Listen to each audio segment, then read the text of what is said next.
Bonjour à vous, passionnés de moto. Aujourd'hui, je vais vous montrer comment démonter la fourche de la Suzuki GS500E. Comme vous pouvez le voir, la roue avant est déjà démontée ici. Comment la démonter? J'ai déjà fait une autre vidéo à ce sujet. Je vous mets le lien en haut maintenant. Et je vais d'abord vous montrer quels outils sont nécessaires. Si vous avez donc déjà retiré la roue avant, vous aurez besoin des outils suivants pour démonter la fourche. Une clé à fourche de 19 mm. Nous avons besoin d'une clé Allen de 6 mm et d'un hexagone de 14 mm avec l'entraînement approprié. Ensuite, une clé Allen de 4 et 5 mm ainsi qu'un hexagone de 8 mm, également avec l'entraînement approprié. Désolé les gars, pas 4 et 5 mais 3 et 4 mm. Je viens de vérifier à nouveau. Ensuite, nous devons desserrer ces 4 connexions de vis ici. Ce sont des vis qui passent vers le bas. En haut, nous avons une tête avec une clé Allen de 3 mm. Et en bas, un hexagone de 8 mm, c'est donc une vis avec une rondelle et un écrou autobloquant en dessous. Veuillez ne pas essayer de tourner ici en haut, elles sont très fragiles. Ça ne fonctionne pas. Vous pouvez en fait seulement maintenir ici, en haut, et devez desserrer ici en bas, avec la douille de 8 mm. Et elles doivent être complètement retirées, et je vais le faire avec les 4. Une fois que ces 4 vis sont retirées, vous pouvez enlever l'aile ici vers le bas.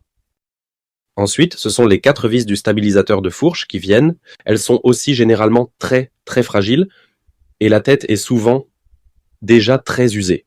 Veuillez donc vous assurer que la saleté qui se trouve ici est retirée au préalable. Et je suis passé à leur donner un petit coup. Avant, juste pour les desserrer, un peu. Oui, et les 4 doivent maintenant être retirés. Et puis, ça continue. Voyons voir, ça se passe bien. Le stabilisateur de fourche peut maintenant être mis de côté. Alors, les amis, encore un conseil très important, vous desserrez d'abord cette vis ici en haut, celle-ci, clé Allen de 6 mm, oui, sur le pont de fourche. Ne le faites pas, encore sur le pont de fourche inférieur. Je vais vous dire pourquoi maintenant. Donc d'abord celle du haut, car vous voulez sûrement ouvrir la fourche pour changer le joint SPI, mettre de l'huile fraîche. Pour cela, vous devez dévisser le capuchon supérieur, celui-ci, de la fourche. Et c'est très très difficile si vous avez déjà retiré la fourche ou si elle est déjà complètement desserrée. Ainsi, elle est encore maintenue par le serrage inférieur. Vous avez desserré le serrage supérieur et maintenant vous pouvez au moins desserrer ce capuchon. Sinon, vous n'aurez plus la possibilité de le maintenir plus tard. En fait, il existe 2 types de ces capuchons. Celui que j'ai ici, c'est le simple sans ajusteur. Il suffit d'un entraînement d'un demi-pouce lorsque vous avez retiré le capuchon en plastique noir. Vous avez vu.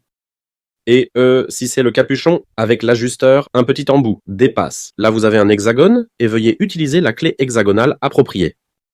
Et comme je l'ai dit, desserrez déjà le capuchon, ne le dévissez pas encore. Cela viendra plus tard. Je vous mettrai un lien vers la vidéo en haut avec le démontage et la révision de la fourche. Et tout de suite, nous continuons ici en bas avec cette vis. Et ça continue avec les 2 dernières vis. Il s'agit de celle-ci. Et de celle-là sur le côté, une tête hexagonale de 14 mm. Elle est bien desserrée ici. Même chose de ce côté. Desserrée aussi ici.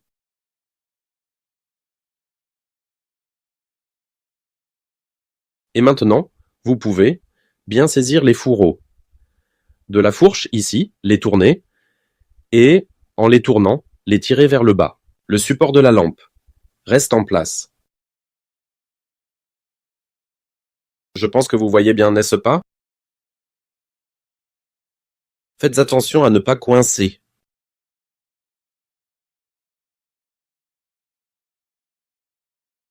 Nous avons déjà le premier dehors. Et l'autre côté. Si cela ne fonctionne pas, vous pouvez bien sûr essayer d'élargir un peu le serrage ici ou de contrebalancer très prudemment par le haut, avec un morceau de bois et un marteau, mais ici. Cela fonctionne très bien. Voilà les gars, vous avez sorti votre fourche. Si vous avez aimé ma vidéo, N'oubliez pas que je suis content d'un pouce en l'air et bien sûr aussi d'un abonnement.